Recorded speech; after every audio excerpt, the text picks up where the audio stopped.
وعلى آله وأصحابه أجمعين. قال الله تعالى في كلامه القديم: وسيجنبها الأتقى الذي يؤتي ماله يتزكى. صدق الله العظيم. وقال الله تعالى في شأن نبيه: إن الله وملائكته يصلون على النبي يا أيها الذين آمنوا صلوا عليه وسلموا تسليما. اللهم صل على سيدنا شفيعنا حبيبنا مولانا محمد وعلى آله وصحبه أفضل صلواتك وعدد معلوماتك وبارك وسلم. عليكم ورحمة الله وبركاته. اللہ تعالیٰ کا بڑا فضل و کرم ہے. نبی پاک رحمت للعالمین سید المرسلین صلی اللہ علیہ وسلم کے محبوب، سب سے زیادہ قریب، اور کائنات میں انبیاء کرام کے بعد سب سے افضل صحابی رسول حضرت افضل البشر بعد الانبیاء سیدنا ابوبکر صدیق رضی اللہ تعالی عنہ کا ذکر مبارک سننے اور سنانے کے لیے ہم یہاں پر جمع ہوئے ہیں. میں نے جو آیت کریمہ پڑھی، اللہ تبارک و تعالی کلام پاک میں یہ ارشاد فرماتا ہے کہ دوزخ سے ان کو دور رکھ دیا گیا ہے جو اس دنیا میں سب سے زیادہ متقی ہیں، اور وہ شخصیت ہے جو اپنا مال اللہ کی راہ میں خرچ کرتے ہیں اور اپنے ظاہر و باطن کی پاکیزگی اختیار کرتے ہیں. اس آیت پاک کے بارے میں مفسرین کا اتفاق ہے کہ یہاں لفظ اتقا کا معنی ہوتا ہے جو بہت زیادہ پرہیزگار ہوں. لفظ اتقا جو زیادہ پرہیزگار ہے، متقی ہیں، وہ حضرت صدیق اکبر رضی اللہ تعالیٰ عنہ ہیں. قرآن مجید میں ایسی کئی آیتیں ہیں جو حضرت سیدنا ابوبکر صدیق رضی اللہ تعالیٰ عنہ کی فضیلت، آپ کے مقام مرتبے کا ذکر کرتی ہے. میں آپ حضرات کو سب سے پہلے یہ بتانا چاہوں گا کہ دیکھیے، دین اسلام اللہ کی طرف سے بنایا گیا دین ہے. اس میں نہ کوئی کمی کر سکتا ہے، نہ کوئی زیادتی کر سکتا ہے. اور دین اسلام کا دار و مدار قرآن مجید پر ہے، احادیث شریفہ پر ہے، صحابہ کرام کے اقوال پر ہے، اسی طرح قیاس پر ہے. یہ چار اہم بنیاد ہیں دین اسلام کی. جس بات کو بھی ہم جائز ناجائز مکروہ دیکھنا یا جاننا چاہتے ہیں، یا تو آپ کو قرآن سے اس کا حل ملے گا، یا حدیث سے ملے گا، یا صحابہ کرام کے اتفاق سے ملے گا، یا پھر قیاس سے ملے گا. یہ اہم قانون ہے. یعنی دین اسلام کا نصاب، دین اسلام کا کورس، یہ چار چیزیں، ان کو سامنے رکھتے ہوئے ہر چیز کے حلال و حرام کا مسئلہ ثابت ہوتا ہے. یہ سب سے پہلے یہ بات جاننا ہمارے لیے اس لیے ضروری ہے کہ ہم مسلمان ہیں تو اسلام کے قانون کو ماننا ہم پر ضروری ہے. اگر ہم اپنے آپ کو مسلمان کہتے ہیں تو قانون اسلام کو ماننا ہم پر ضروری ہے. اپنے دل کی بات ماننا ضروری نہیں ہے. میرا دل یہ کہتا ہے، میں یہ سمجھتا ہوں، یا انہوں نے یہ کہا، انہوں نے یہ کہا، یہ نہیں چلے گا اسلام میں. اسلام میں وہی چلے گا جو اللہ فرماتا ہے، اللہ کے نبی صلی اللہ علیہ وسلم فرماتے ہیں. بس باقی صحابہ کرام جتنی شخصیتیں ہیں وہ سب کے سب نبی پاک صلی اللہ علیہ وسلم کے پیروکار ہیں. اللہ کے نبی حبیب پاک رحمت للعالمین صلی اللہ علیہ وسلم نے جو فرمایا سب صحابہ کرام وہی فرماتے ہیں. اب یہاں میں ایک بات کی وضاحت کروں گا خاص طور پر، وہ یہ ہے کہ عام طور پر لوگ صحابہ کرام کا جب لفظ لیا جاتا ہے، کہا جاتا ہے صحابہ کرام نے یہ کہا، تو غلط فہمی لوگوں کو ہو جاتی ہے کہ مولوی صاحب اہل بیت نہیں بول رہے. یہ غلط فہمی ہوتی ہے لوگوں کی. تو پہلی بات آپ یہ سن لیجئے کہ صحابہ کرام اتنی بڑی جماعت ہے، اتنی بڑی شخصیتیں ہیں کہ ان میں اہل بیت خود صحابی ہیں.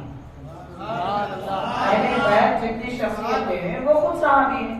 جیسے حضرت مولا کائنات سیدنا علی مرتضی رضی اللہ تعالیٰ صحابی ہیں، اور ایسے صحابی کہ 3 خلفاء کے بعد میں ساری کائنات میں سب سے افضل، پھر ان کی شان ان کی عظمت والا کوئی دوسرا نہیں۔ صحابی کا لفظ جب کہا جائے تو اہل بیت کو الگ کرنے کا جو ذہن ہے یہ ذہن ہی غلط ہے، یہ بات ہی غلط ہے۔ جب صحابہ اکرام کہتے ہیں تو اس میں مولا کائنات بھی ہیں، سیدہ کائنات حضرت فاطمہ نبی پاک صلی اللہ علیہ وسلم کی پیاری شہزادی ہیں، اور حضرت مولا علی رضی اللہ تعالیٰ عنہ کے 2 شہزادے اور آپ کی شہزادیاں ہیں، وہ سب کے سب صحابہ اور صحابیات میں شامل ہوتی ہیں۔ بہرحال حضور نبی کریم صلی اللہ علیہ وسلم کے صحابہ کرام، یہ ہم اس لیے کہہ رہے ہیں کہ قرآن مجید میں احادیث پاک میں تمام بزرگوں نے کثرت سے صحابہ کرام کا نام لیا ہے، اور ان کی فضیلتیں وہ جو حدیثوں میں آئی ہیں صحابہ کرام کے متعلق وہ سب اہل بیت کی فضیلتیں ہیں۔ علیحدہ فضیلتیں تو سب کی ہیں، حضرت صدیق اکبر کی علیحدہ فضیلتیں ہیں، حضرت فاروق اعظم کی، حضرت عثمان غنی کی، حضرت مولا علی کی، حضرت فاطمہ رضی اللہ تعالیٰ عنہ کی، حسنین کریمین کی، سب کی الگ الگ فضیلتیں اپنی جگہ ہیں، لیکن جب صحابی کہتے ہیں تو یہ سب کی فضیلتیں ایک ساتھ ہیں۔ یہ بات اچھی طرح ذہن میں رکھیں۔ بہرحال میں اصل بات عرض کرنا چاہتا ہوں کہ تمام کائنات میں نبی پاک صلی اللہ علیہ وسلم کے بعد سب سے افضل، سب سے بہتر، سب سے بڑھ کر، سب سے خیر حضرت سیدنا ابوبکر صدیق رضی اللہ تعالیٰ عنہ ہے۔ آج کی یہ رات ماشاءاللہ اتنی مقدس رات ہے، جیسا کہ میں آپ کو سمجھانے کے لیے عرض کرنا چاہتا ہوں، جیسا کہ مان لیجیے حضرت غوث اعظم کا عرس مبارک ہے، تو کتنی فضیلت ہوگی اس رات کو، اس دن کو۔ حضرت غریب نواز رضی اللہ تعالیٰ عنہ کا عرس مبارک ہے، کتنی فضیلت ہوگی اس دن اس رات کو۔ حضرت بندہ نواز رحمۃ اللہ علیہ کا عرس مبارک ہے، کتنی فضیلت اور کتنا اہتمام ہم کرتے ہیں، اس سے زیادہ اہتمام، اس سے زیادہ فضیلت اس رات کو ہے، اس لیے کہ یہ صدیق اکبر وہ شخصیت جن کو غوث اعظم بھی اپنا امام مانتے ہیں، غریب نواز بھی اپنا امام مانتے ہیں، بندہ نواز بھی اپنا امام مانتے ہیں، وہ شخصیت کے عرس سے پاک کی یہ رات ہے، تو کوئی عام رات نہیں ہے، بڑی فضیلتوں والی رات ہے۔ اب میں عرض کرنا چاہوں گا فتاوی نظامیہ حضرت شیخ الاسلام بانی نظامیہ رحمۃ اللہ علیہ کے شاگرد حضرت مفتی اعظم مفتی رکن الدین رحمۃ اللہ علیہ کی تصنیف کردہ کتاب ہے، آپ کے فتاوی ہیں، آپ اپنی کتاب میں تحریر فرماتے ہیں کہ جب کسی بزرگ کا عرس ہو تو عرس میں شرکت کیا کرو، اس لیے کہ بزرگوں کے آغاز میں اللہ تعالیٰ کی خاص رحمت نازل ہوتی ہے، خاص رحمت نازل ہوتی ہے۔ اولیاء اللہ کے عرس میں جب خاص رحمت نازل ہوتی ہے تو پھر جو اولیاء کے امام ہیں، جو صحابہ کے امام ہیں، وہ حضرت ابوبکر صدیق رضی اللہ تعالیٰ عنہ کے عرس میں کتنی برکتیں نہیں ہوگی۔ تو وہ آپ کے لیے بھی اور ہمارے لیے بڑی خوش نصیبی کی بات ہے کہ ہم ایسے بزرگ صحابی نبی پاک صلی اللہ علیہ وسلم کے سب سے زیادہ محبوب صحابی کی یاد منانے کے لیے یہاں پر جمع ہوئے ہیں۔ ایک اور ایک روایت میں آپ کو سنانا چاہوں گا، حضرت شیخ الاسلام بانی جامع نظامیہ امام انوار اللہ فاروقی رحمۃ اللہ علیہ اپنی کتاب میں تحریر فرماتے ہیں، مقاصد حسنہ احادیث اور روایات کی مشہور کتاب ہے۔ مقاصد حسنہ میں یہ روایت موجود ہے کہ نبی پاک صلی اللہ علیہ وسلم کا فرمان عالی شان ہے کہ جہاں اللہ کے نیک بندوں کا ذکر کیا جاتا ہے وہاں پر اللہ کی خاص رحمتیں نازل ہوتی ہیں۔ تو اللہ کے نیک بندوں کے سردار کا ہم ذکر کر رہے ہیں تو پھر یہاں اور زیادہ خاص رحمتوں کا نزول ہوگا۔ یہ بات ہمارے ذہن میں، فکر میں اچھی طرح رکھیں۔ اب اس کے بعد ہم آگے چلتے ہیں۔ حضرت سیدنا ابوبکر صدیق رضی اللہ تعالیٰ عنہ، آپ کا نام عبداللہ، عبداللہ آپ کا نام ہے، ابو بکر آپ کی کنیت ہے۔ ابو بکر کا معنی کیا ہے؟ ابو بکر کا معنی پہلی شخصیت، یہی اس کا معنی ہے، پہلی شخصیت، یہ معنی ہے ابو بکر کا۔ کیوں آپ کی کنیت ابو بکر بنی؟ اس لیے کہ سب سے پہلے ایمان حضرت ابوبکر صدیق رضی اللہ عنہ ہے، سب سے پہلے حضور پاک صلی اللہ علیہ وسلم کے حکم پر ہجرت حضرت ابوبکر صدیق رضی اللہ عنہ کی ہے، یعنی مدینے پاک ہجرت کرنے سے پہلے ہی حضرت صدیق اکبر رضی اللہ عنہ شہر مکہ چھوڑ کر چلے گئے تھے۔ تقریباً 4-5 سال پہلے ہجرت کا حکم آنے سے 4-5 سال پہلے آپ ہجرت کر گئے تھے، پھر دوبارہ حضور نے آپ کو مکے میں دوبارہ طرف فرمایا۔ سب سے پہلے ہجرت آپ نے کی، سب سے پہلے نبی کے خلیفہ آپ ہیں، اور سب سے کائنات میں انبیاء کرام کے بعد سب سے افضل سب سے اعلیٰ مقام جن کا ہے وہ حضرت صدیق اکبر رضی اللہ تعالیٰ عنہ، اسی لیے آپ کا لقب ہی ابو بکر بنا۔ اور حضرت سیدنا مولا علی رضی اللہ تعالیٰ عنہ سے پوچھا گیا کہ اولین شخصیت کون ہے؟ آپ سے سوال کیا گیا، تاریخ الخلفاء میں ہے اور تاریخ کی جتنی سیرت صحابہ کی جتنی کتابیں ہیں، تاریخ کی تقریباً کتابیں، ان سب میں روایت ہمیں مل جاتی ہے۔ تو آپ سے جب پوچھا گیا حضرت سیدنا مولا علی رضی اللہ تعالیٰ عنہ سے کہ اولین شخصیت کون ہے، پہلے ایمان کون لائے، تو مولا علی رضی اللہ تعالیٰ عنہ بھی فرماتے ہیں وہ ابو بکر صدیق رضی اللہ عنہ۔ بہرحال حضرت سیدنا صدیق اکبر رضی اللہ تعالیٰ عنہ کی کنیت ابو بکر ہے، بکر کا معنی جو پہلی شخصیت ہے۔ اب آپ غور کیجئے، بڑے بڑے اولیاء کرام، صوفیاء کرام، بزرگان دین کی باتیں میں آپ کو سنانا چاہوں گا۔ ایک بڑے بزرگ ہیں حضرت عبدالعزیز دباغ رحمۃ اللہ علیہ، مصر کے بڑے بزرگ ہیں، قریب 500 سال قدیم بزرگ ہیں۔ ان کے ملفوظات یعنی ان کی ایک کتاب ہے، ان کے شاگرد نے وہ کتاب آپ کے ملفوظات جو سنے تھے اس میں لکھے ہیں، کتاب کا نام ہے الابریز، عربی زبان کی بڑی مشہور کتاب ہے۔ اس میں حضرت عبدالعزیز دباغ رحمۃ اللہ علیہ کون بزرگ ہیں؟ ان کا حال یہ تھا کہ آپ اپنی آنکھوں سے جو ماحول باطنی عالم ارواح کا معنوی عالم جو دیکھتے تھے، یعنی سب کو جو نظر نہیں آتا وہ دیکھتے تھے، جو دیکھتے تھے وہ لکھتے تھے، وہ بیان فرماتے تھے۔ یہ حضرت عبدالعزیز دباغ رحمۃ اللہ علیہ دنیا بھر کے اولیاء صوفیاء آپ کی شخصیت کو مانتے ہیں، بڑے پایے کے بزرگ ہیں۔ آپ فرماتے ہیں اقرب الصحابہ الی النبی صلی اللہ علیہ وسلم ابو بکر صدیق رضی اللہ تعالی عنہ، یعنی تمام صحابہ کرام میں حضور پاک صلی اللہ علیہ وسلم کے سب سے زیادہ قریب حضرت ابو بکر صدیق رضی اللہ تعالی عنہ۔ حاضرین، حضرت امام جعفر صادق رضی اللہ تعالیٰ عنہ سے عرض کیا گیا کہ حضرت ابو بکر اور حضرت عمر رضی اللہ تعالیٰ عنہما کا مقام کیا ہے، وہ کیسی فضیلت رکھتے ہیں؟ تو آپ نے جواب میں فرمایا ابو بکر عمر رضی اللہ تعالیٰ عنہما کا اب جو مقام ہے اللہ کے نبی کے پاس، ان کا مقام پہلے بھی وہی تھا، قیامت تک بھی وہی ہوگا، قیامت کے بعد بھی وہی ہوگا۔ اس کے بعد فرمایا کہ اس وقت حضرت ابو بکر عمر رضی اللہ تعالیٰ عنہما ساری کائنات میں حضور کے سب سے زیادہ قریب ہے، یعنی سرکار کے پہلو میں آرام کر رہے ہیں، تو اللہ کے نبی کے اتنے زیادہ قریب ہیں۔ اب ان کا جو مقام ہے شروع میں بھی وہی تھا، آخر تک بھی وہی ہے۔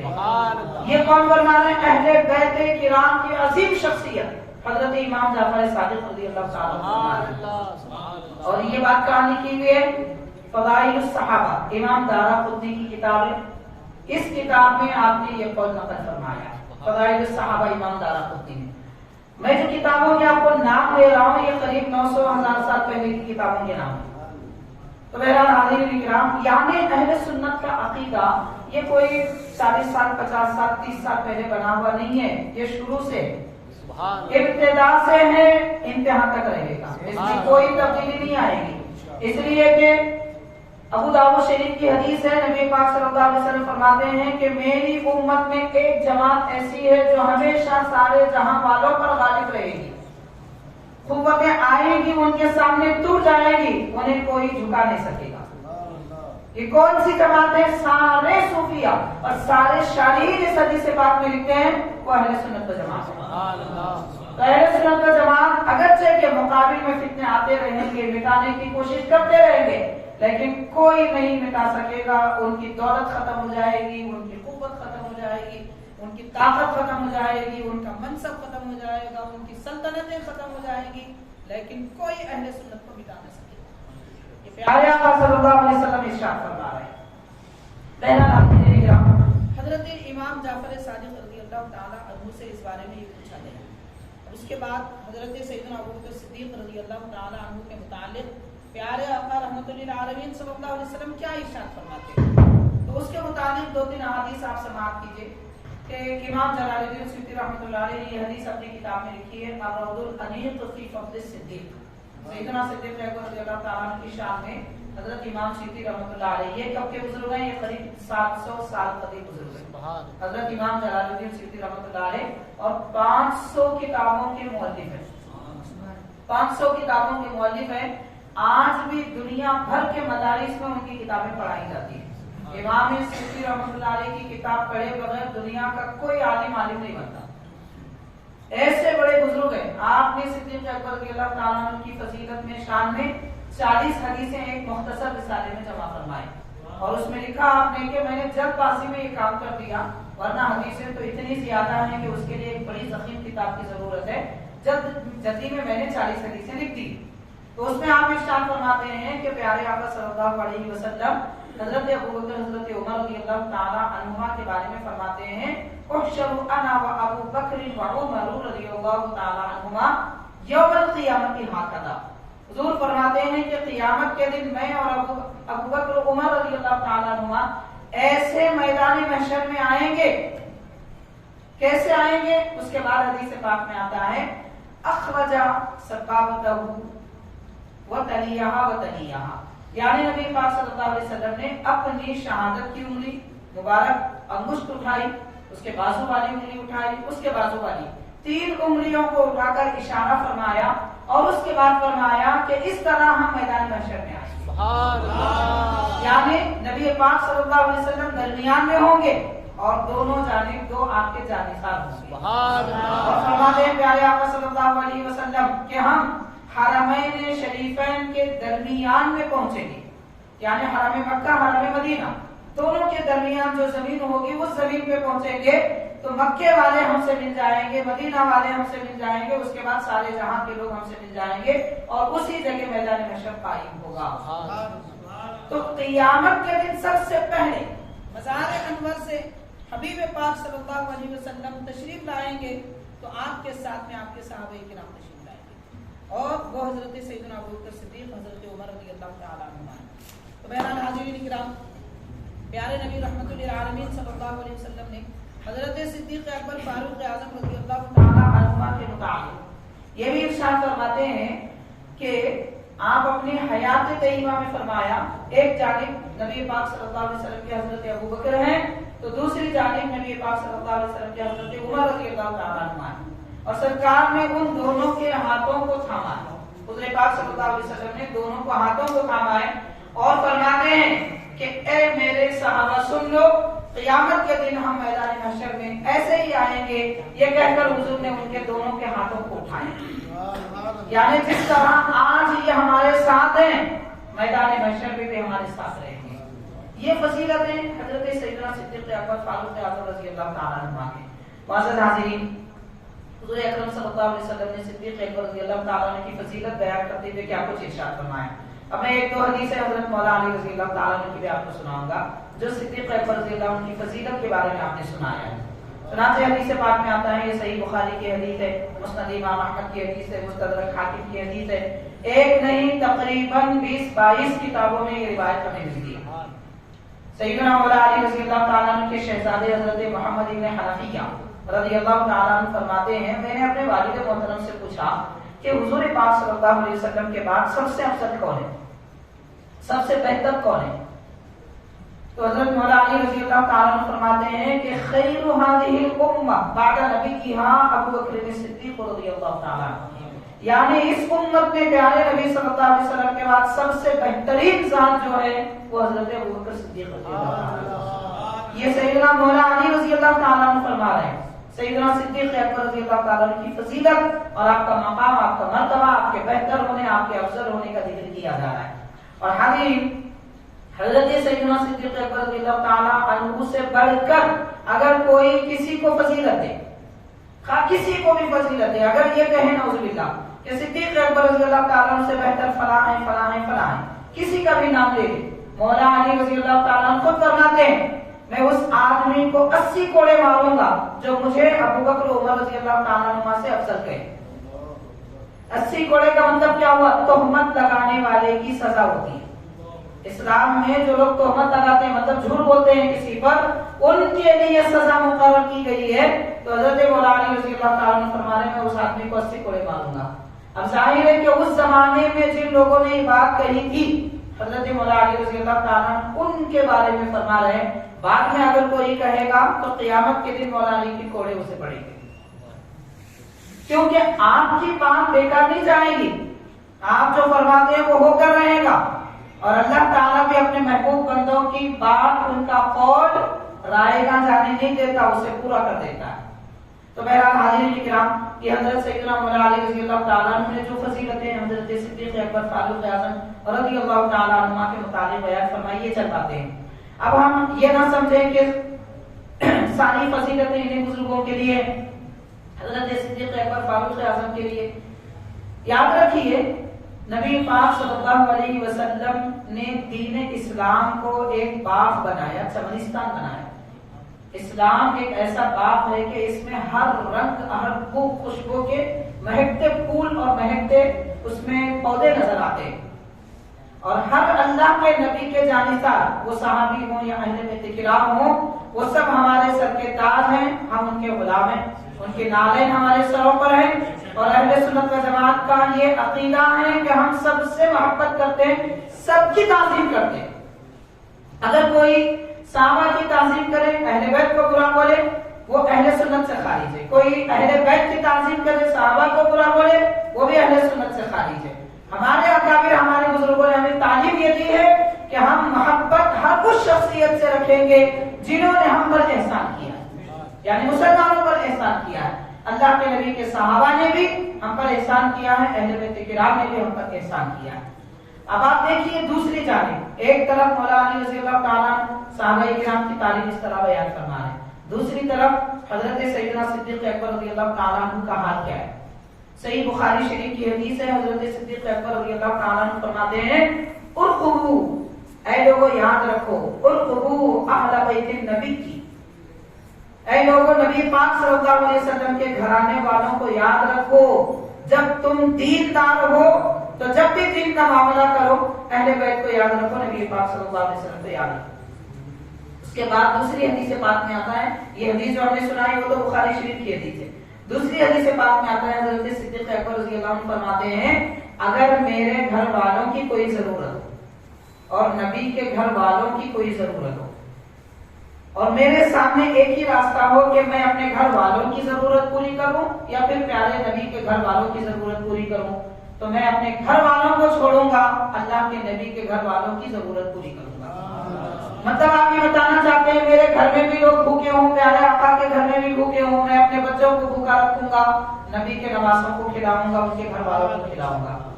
اگر میرے گھر میں کسی بات کی ضرورت ہے، اگر لباس کی ضرورت ہے تو میں انہیں لباس بعد میں پیش کروں گا، پہلے میں اللہ کے نبی کے گھر والوں کی خدمت میں لباس پیش کروں گا۔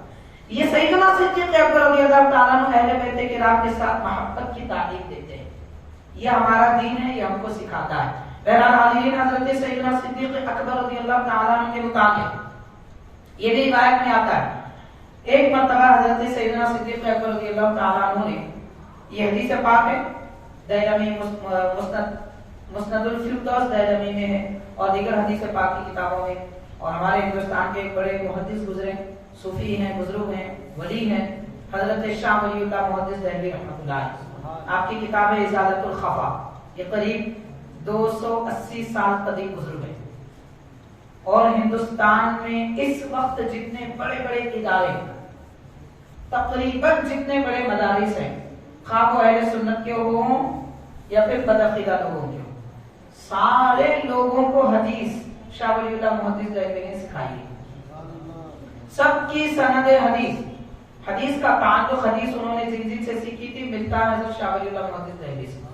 یہ وہ شخصیت ہے، اسی لیے آپ کو امام العربی والعجم کہتے ہیں، مسند المحدثین کہتے ہیں، ایسی بڑی شخصیت۔ حضرت شاہ ولی اللہ محدث دہلوی رحمۃ اللہ علیہ اپنی کتاب میں تحریر فرماتے ہیں کہ ایک مرتبہ حضرت سیدنا صدیق اکبر رضی اللہ تعالیٰ عنہ نے حضرت مولا علی رضی اللہ تعالیٰ عنہ کو دیکھا اور مسکرائے، تو مسکرانے کی وجہ سے آپ نے پوچھا کہ اے ابوبکر امیر المؤمنین، آپ مجھے دیکھ کے کیوں مسکرا رہے ہیں؟ تو سیدنا صدیق اکبر رضی اللہ عنہ فرماتے ہیں، میں نے پیارے نبی صلی اللہ علیہ وسلم کو یہ فرماتے سنا، مجھے وہ حدیث یاد آئی کہ میں نے حضور پاک صلی اللہ علیہ وسلم کو فرماتے سنا کہ یہ ارشاد فرماتے سنا کیا کہ حضرت سیدنا علی رضی اللہ تعالی عنہ، حضرت سیدنا علی رضی اللہ تعالی عنہ جس کے لیے یہ لکھ کے دیں گے کہ یہ جنتی ہے، حضرت مولا علی رضی اللہ تعالیٰ عنہ جس کے لیے یہ لکھ کے دیں گے کہ یہ جنتی ہے، وہی پل صراط سے گزر سکے گا اور جنت میں داخل ہوگا۔ تو یہ تعریف حضرت صدیق اکبر رضی اللہ تعالیٰ عنہ کی زبان سے حضرت مولا علی رضی اللہ تعالیٰ عنہ سن رہے ہیں۔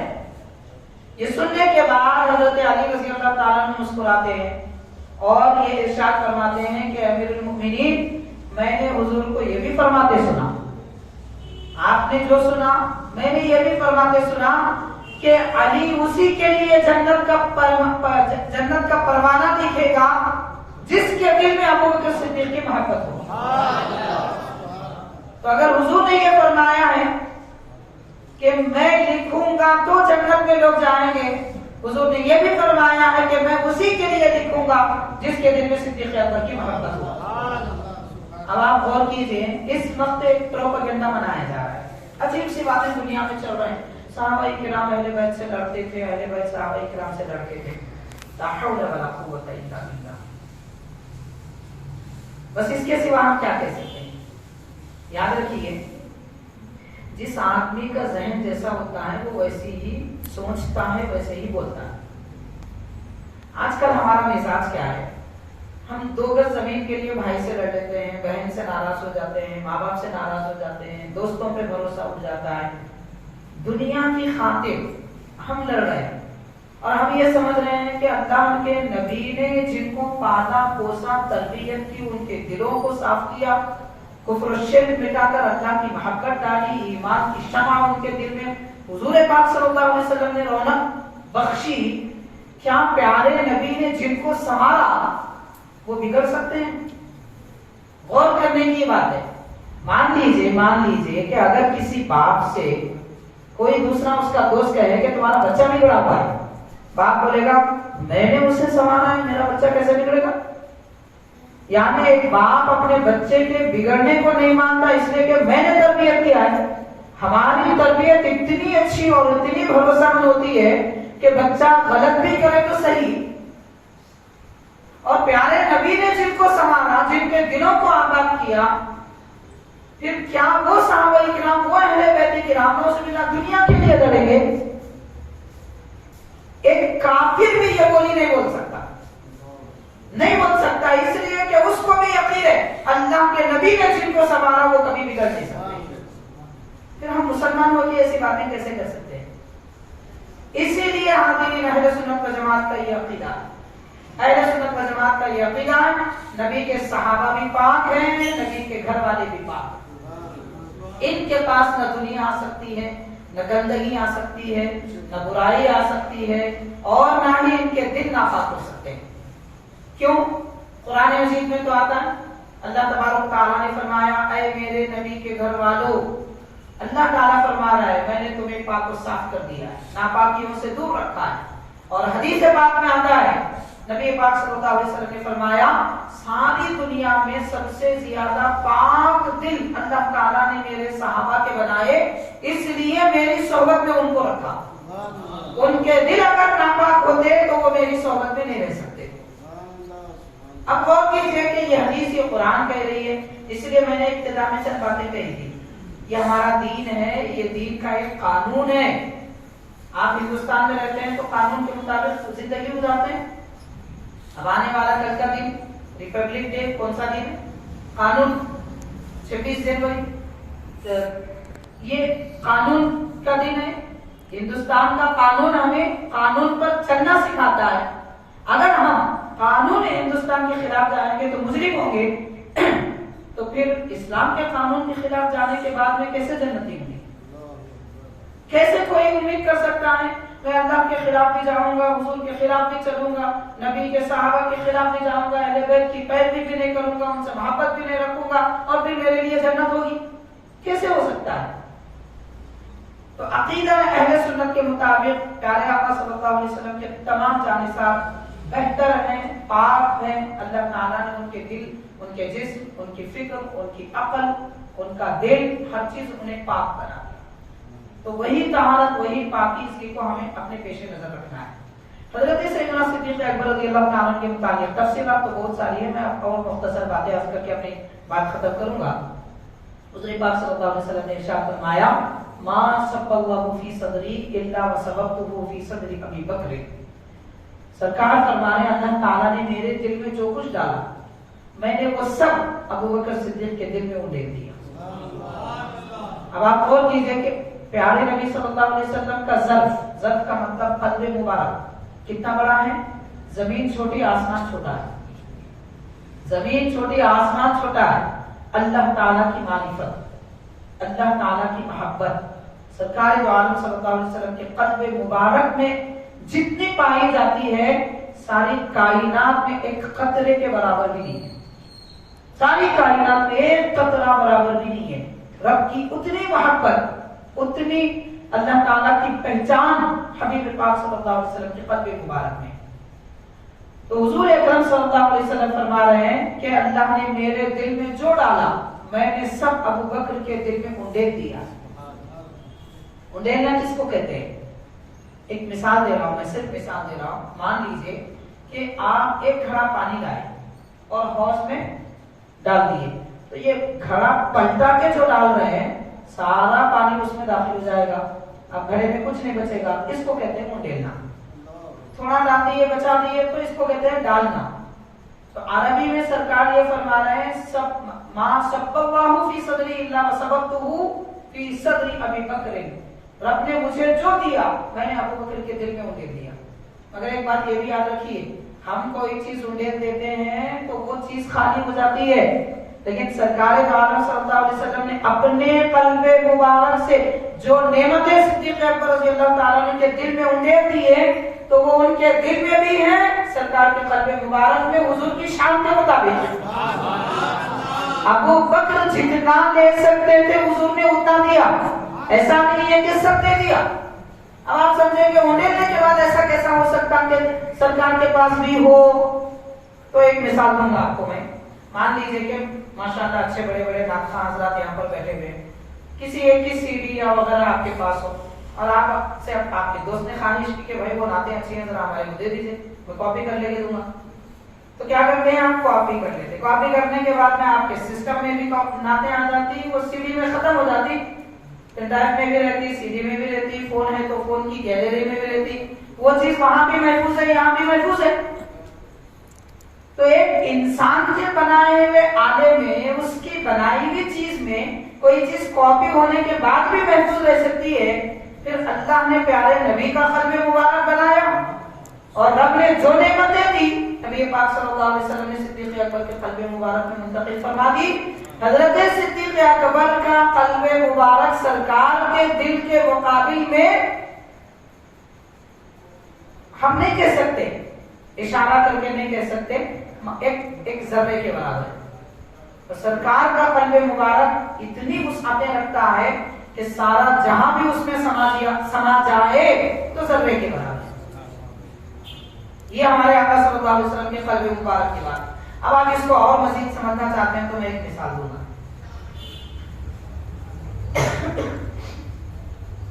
ایک بڑے ہندوستان کے بڑے بادشاہ گزرے, سلطان محمود غزنوی رحمۃ اللہ علیہ. سلطان محمود غزنوی رحمۃ اللہ علیہ. تو حاضرین, انہوں نے اپنے استاد, اپنے شیخ, اپنے مرشد سے پوچھا حضرت ابو الحسن خرقانی رحمۃ اللہ علیہ سے کہ بایزید بستامی رحمۃ اللہ علیہ کیسی شخصیت ہے, کیسی شخصیت ہے بایزید بستامی رحمۃ اللہ علیہ. یہ کون ہے؟ حضرت ابو الحسن خرقانی رحمۃ اللہ علیہ کے شیخ, ان کے پیر. تو یعنی پوترے مرید اپنے دادا کے بارے میں پوچھ رہے ہیں بایزید بستامی رحمۃ اللہ علیہ کیسی شخصیت ہے. انہوں نے اتنا بڑا دعویٰ کیا, کتنا بڑا دعویٰ کیا, اتنا بڑا دعویٰ کیا. انہوں نے کہا سبحانی ما اعظم شانی, جس کا مطلب ہے میں کتنا پاک ہوں اور میری عظمت کتنی بڑی ہے. تو بایزید بستامی رحمۃ اللہ علیہ جیسی شخصیت اتنی بڑی بات کہہ سکتے ہیں, یہ تو اللہ کی شان ہے.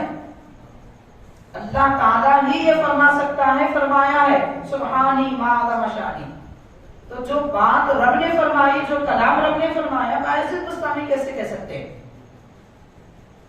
تو آپ کے شاگرد نے فرمایا, محمود غزنوی پھر سوال کر رہے ہیں. کیا سوال کر رہے ہیں؟ جبکہ حضور پاک صلی اللہ علیہ وسلم فرما رہے ہیں, حدیث پاک ہے ما عرفنا کا حق معرفتک, اے پروردگار تجھے جیسا جاننا ہے میں نے نہیں جانا. آپ غور کیجئے، ایک طرف سرکار یہ فرما رہے ہیں کہ میرے دل میں اللہ نے بے شمار نعمتیں ڈال دی جس کا کوئی اندازہ نہیں کر سکتا، پھر بھی حضور فرما رہے ہیں اللہ تجھے جیسے پہچاننا ہے میں نے نہیں پہچانا. پھر باعث گستاخی کیسے کہہ سکتے ہیں کہ میری کیا شان ہے، میں کتنا بڑا ہوں؟ جب یہ سوال کیا گیا تو حضرت ابو الحسن خرقانی رحمۃ اللہ علیہ نے فرمایا کہ بایزید میرے استاذ ہیں، میرے شیخ ہیں، میرے مرشد ہیں، لیکن ان کا ظرف یعنی برتن چھوٹا تھا. ان کا برتن چھوٹا تھا، تھوڑی سی نعمت ڈال دی گئی تو بھر گیا. تھوڑی سی نعمت ڈال دی گئی یعنی رب کی معرفت ڈال دی گئی تو بھر گیا. اور پیارے آقا صلی اللہ علیہ وسلم کا ظرف قلب مبارک اتنا وسیع ہے، سارے جہاں کی نعمتیں بھی اس میں منتقل کر دی گئی تو کچھ نہیں ہوا. اسی لیے باعزید بستانی کہہ رہے ہیں اپنا مقام دیکھ کر کے میں نے کتنا پہچانا رب کو. انہوں نے کتنا پہچانا، برتن چھوٹا تھا اس لیے پر ہو گیا.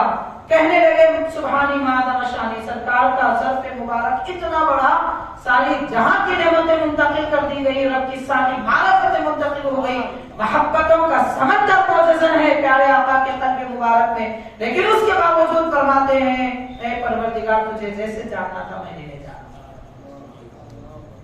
تو اب آپ غور کیجئے کہ وہ ظرف مبارک، وہ قلب پاک پیارے آقا صلی اللہ علیہ وسلم کا جس میں نعمتیں ایسی ہیں کہ سمندروں کی طرح معجزن ہیں، وہ نعمتیں پیارے نبی نے صدیق اکبر کے دل میں اتاری دی. یہ ہمارے آقا صلی اللہ علیہ وسلم کی شان و عظمت ہے، اور حضرت صدیق اکبر رضی اللہ تعالیٰ عنہ کو جو آپ نے مقام مرتبہ دیا ہے اس کی بات ہے. حاضرین، حدیث پاک میں آتا ہے، نزہۃ المجالس کی یہ حدیث پاک ہے، جب حضرت صدیق اکبر رضی اللہ تعالیٰ عنہ کی ولادت ہوئی، اللہ تبارک و تعالیٰ نے جنت کو مخاطب کر کے فرمایا کہ اے جنت سن لے، آج جو شخصیت پیدا ہوئی ہے، صدیق اکبر کی ولادت کی رات میں اللہ تعالیٰ نے فرمایا آج جو شخصیت دنیا میں آئی ہے ان کا مقام یہ ہے کہ ان سے جو محبت کرے گا میں تجھے میں اسی کو داخل کروں گا. یعنی حضرت صدیق اکبر پیدا ہوتے ہی جہاں میں اعلان کر دیا گیا صدیق اکبر کی محبت جس کے دل میں ہے وہی جنتی ہے، محبت نہیں ہے تو وہ دوزخی ہے. یہ اعلان خالق کائنات نے آپ کی ولادت کی بات نہیں کر دیا. اور حاضرین کے بھی روایت میں آتا ہے اسی نزہۃ المجالس میں ہے کہ جب حضرت موسیٰ علیہ السلام کو یہ طور پر تشریف لے گئے، قرآن مجید میں آتا ہے کہ اے موسیٰ آپ اپنی نالین چھوڑ کر آئیے.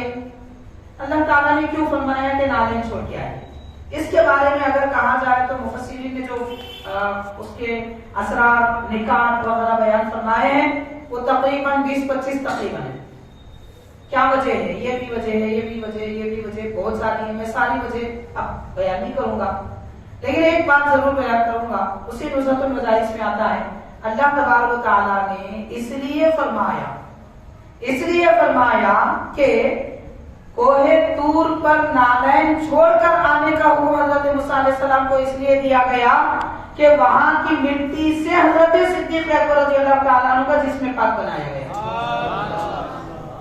تو اللہ تبارک و تعالیٰ یہ فرما رہا ہے کہ اے موسیٰ نالین چھوڑ دیجئے، یہ مقدس مٹی ہے کہ میرے نبی کے خلیفہ افضل البشر یہاں کی مٹی سے ان کا جسم پاک بنایا جانے والا ہے، یہاں نالین نہ آئے.